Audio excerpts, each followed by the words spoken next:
guys, welcome back to my channel. So today's video is going to be the history of firefighting. My father figure was a firefighter for years and years. I remember growing up in a fire station, which is why I'm doing this video, because I like firefighting. I think that it's not credited enough, and I also think that it's very dangerous, and if it's not done right, a lot of people can die, including the firefighters themselves. So with that said, we're going to start this video. But before I actually start the history point of this video, the reason why I look like a mess, a hot mess, is because I had an interview today. I was wearing makeup and I didn't want to dirty up my pillow, so when I came home and took my nap again, I decided that cleaning my face would be the better idea. Obviously, I still have eyeliner at the bottom of my eye, but there's not much I can do about that. Alright, so I'm just gonna read off some stuff that I found on www.emergencydispatch.org. /article/history of firefighting.html for anyone who cares to even look that up. I will look up pictures and equipment that used to be used, as well as uniforms and stuff like that, and I will post them on this video, and you will see what uniforms and what equipment used to look like in certain eras or certain time periods. Okay, so firefighting techniques and equipment used to extinguish fires and limit the damage caused by them. Firefighting consists of removing one or more of the three elements essential to combustion fuel, heat and oxygen, or of interrupting the combustion chain reaction.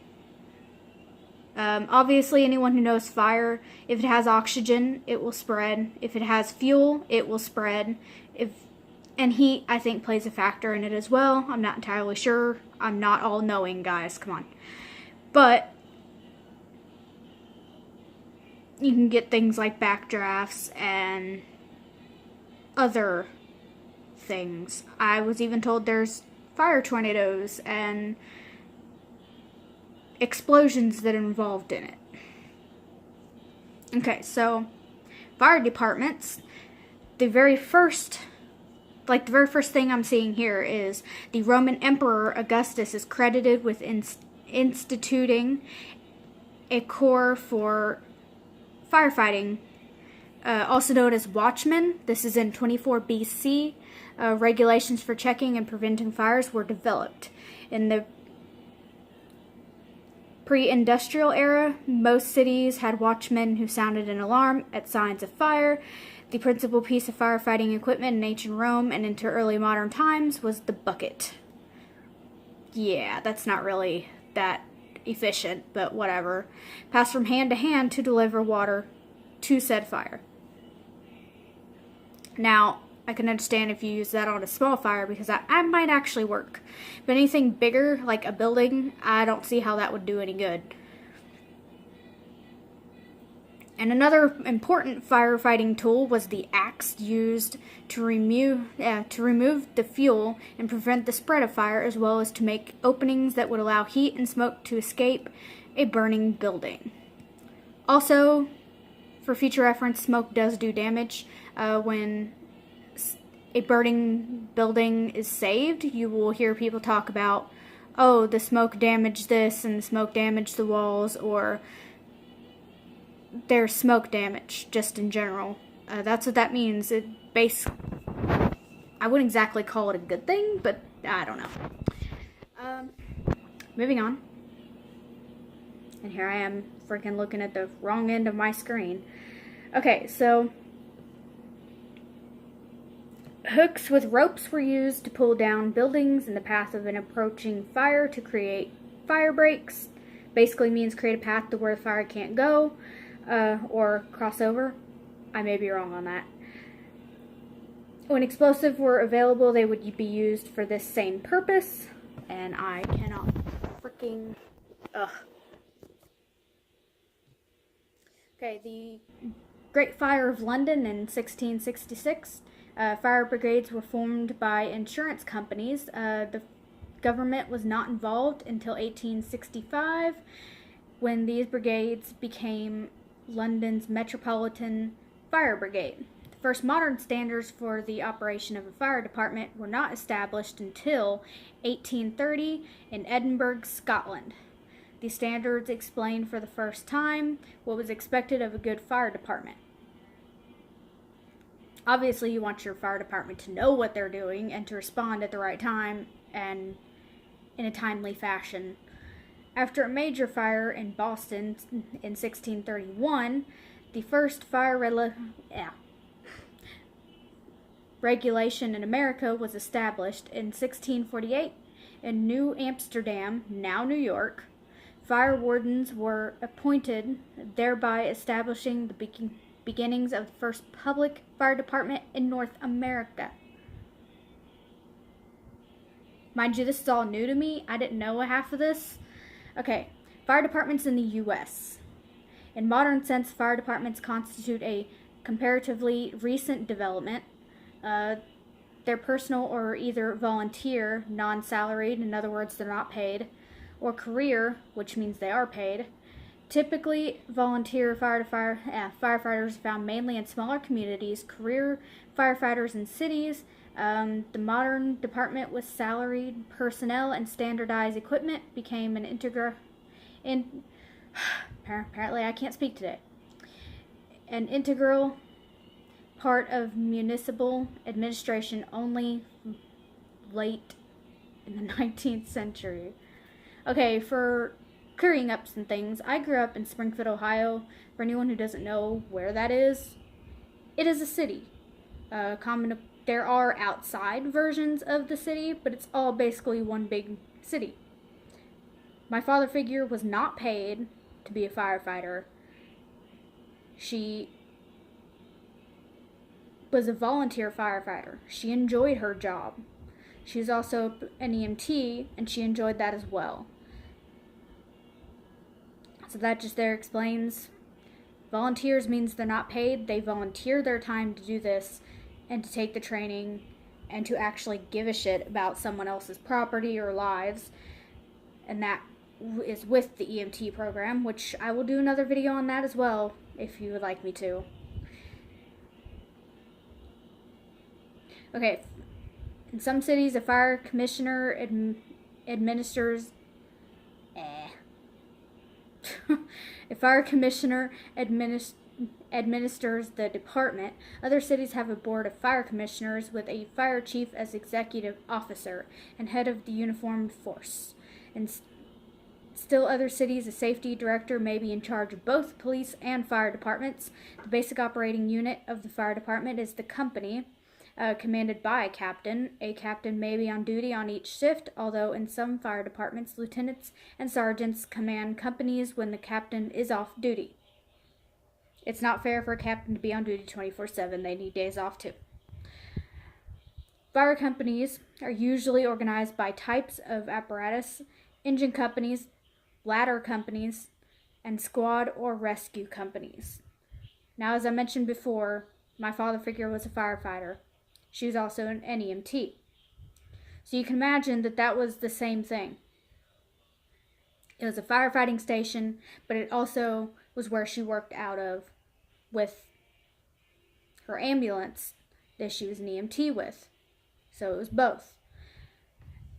Fire alarm systems came into existence with the invention of the telegraph. Hopefully you guys know what a fire alarm system is, I hope. Anyway, not going to touch on that.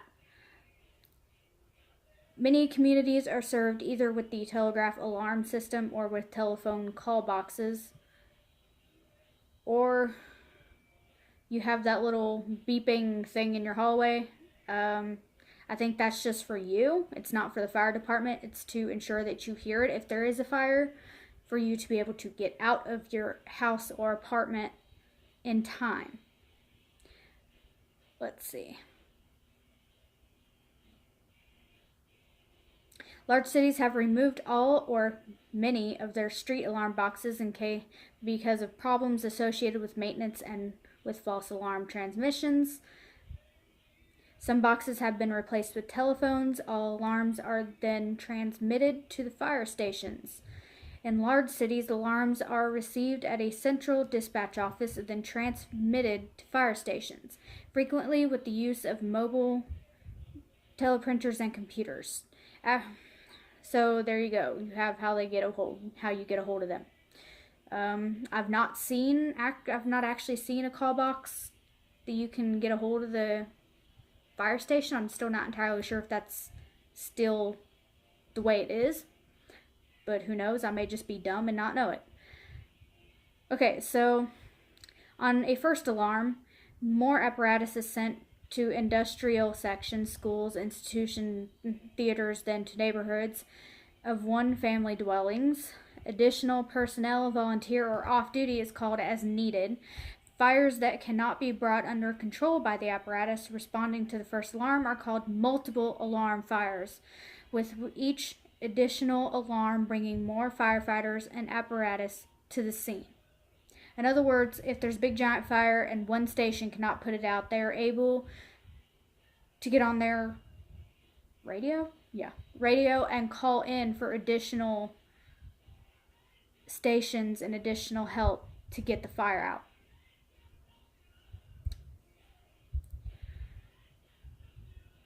Some calls are sent for specific types of equipment. Mutual aid and regional mobilization plans are in effect among fire departments for assisting each other in firefighting. Now I'm about to give up on today. Fighting fires. The prevention of fire, perhaps more important than firefighting itself in many modern industrial countries, is fire prevention. In Russia and Japan, for example, fire prevention is treated as a responsibility of citizenship, which is the way it should be. Firefighters in the U.S. are trained in basic fire prevention methods, and fire companies are assigned inspection districts in which they attempt to prevent or correct unsafe conditions. I do believe they're also able to write fines if you don't do it. So, again, I may be wrong on that. Don't quote me. Fire departments are charged with enforcement of the local fire prevention code and of state fire laws and regulations. A fire prevention bureau in the fire department. Apparently, I can't read. Fire department usually directs fire prevention activities. It handles the more technical fire prevention problems, maintains appropriate records, grants licenses and permits, investigates the causes of fires, and conducts public education programs. For anyone who doesn't know, investigating the causes of fire is arson investigator or just fire investigator. I know arson investigator usually is called in if there's like arson, but again, I may be just stupid and not know what I'm talking about. All commercial or multi-dwelling buildings are inspected at regular intervals, and orders are issued for the correction of violations of fire laws. If none of these are corrected, they can take you to court for it. They can make you pay a fine, and so on and so forth. In some communities protected by volunteer or part-time paid fire departments, fire prevention is the responsibility of a state or county fire marshal, or of a professional fire staff in an otherwise voluntary organization. In addition, the fire departments usually inspect commercial buildings for what is called pre-fire planning. That was almost a mouthful. Private dwellings may also be inspected as part of a fire department's educational program. Moving on. Modern day fire departments spend a decreasing amount of overall activity in fighting fires. Instead, firefighters typically respond to all kinds of emergencies. For example, in the U.S., approximately 70% of all emergency medical calls are handled by the fire service. The same is true in many other countries. Now, I'm not going to read all that. Fire departments also prepare and equip their members to handle emergencies that result from earthquakes, plane crashes, and violent storms. In addition, firefighters handle incidents that require extricating trapped people from falling structures, from cave-ins and other situations.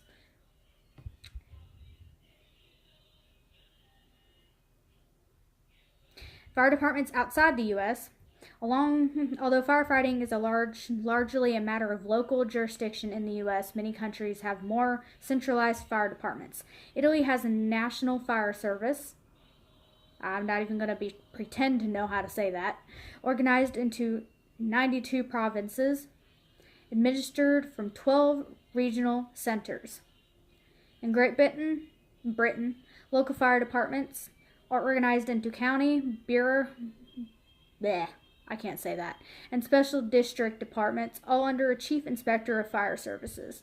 In France, fire protection is administered in sectors, except in Paris, where the fire department is operated by the Sapeurs-Pompiers, a brigade of the French army, and in Marseille, I can't speak French, where it is administered by the Navy.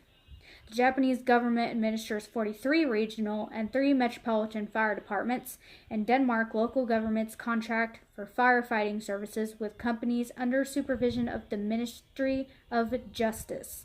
In Germany, professional fire brigades operate in large cities. Volunteer brigades serve the small towns.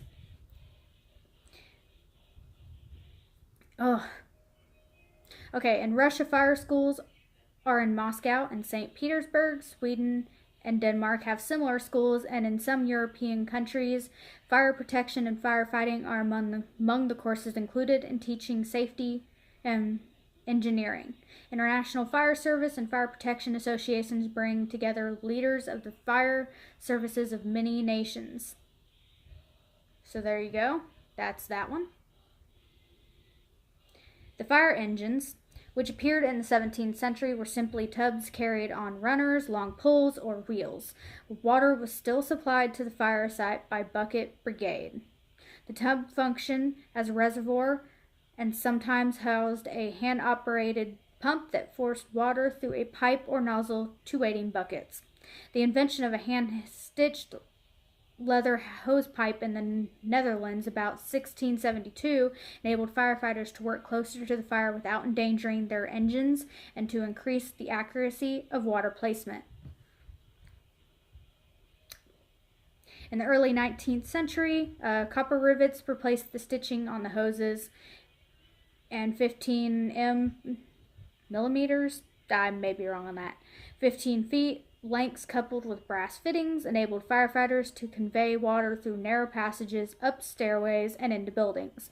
While the pumps operated in the street, cotton-covered rubber hose was developed around 1870. The steam pump fire engine, introduced in London in 1829 by John Ericsson and John Braithwaite, I butchered his name obviously, was used in large cities by the 1850s.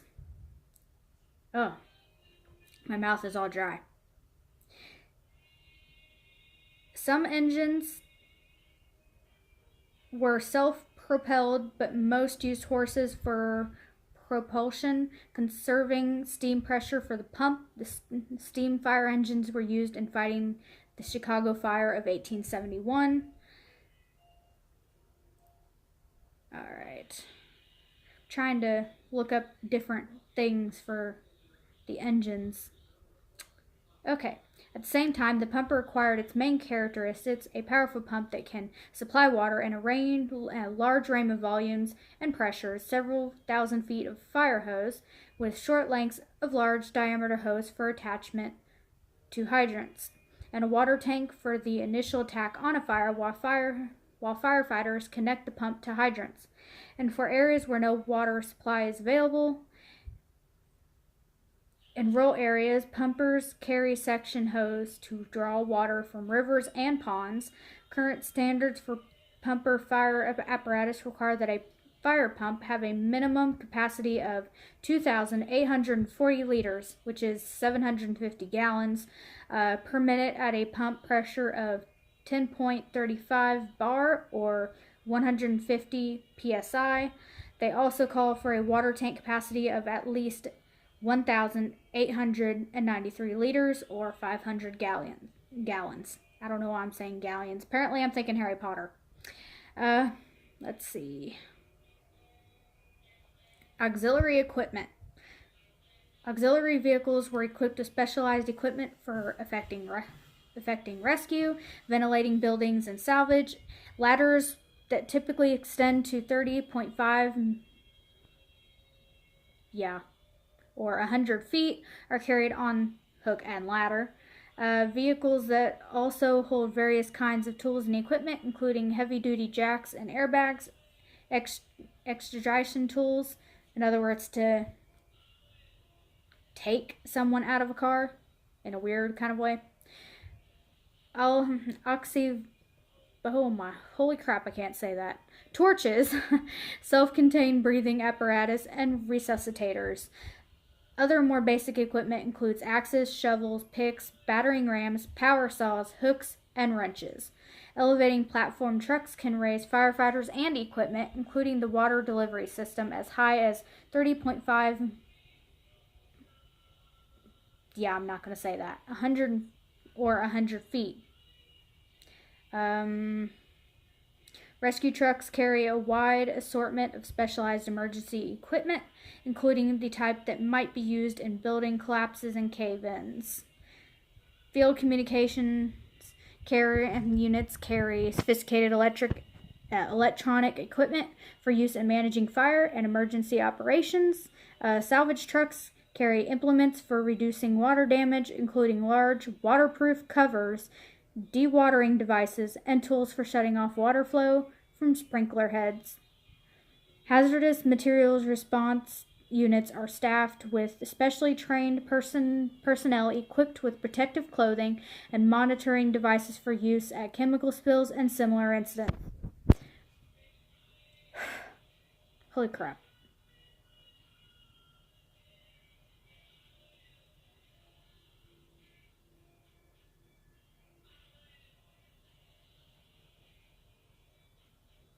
Okay, so that's going to be the end of the video because there is a lot here and I don't want to bore you. It is already at 22 minutes.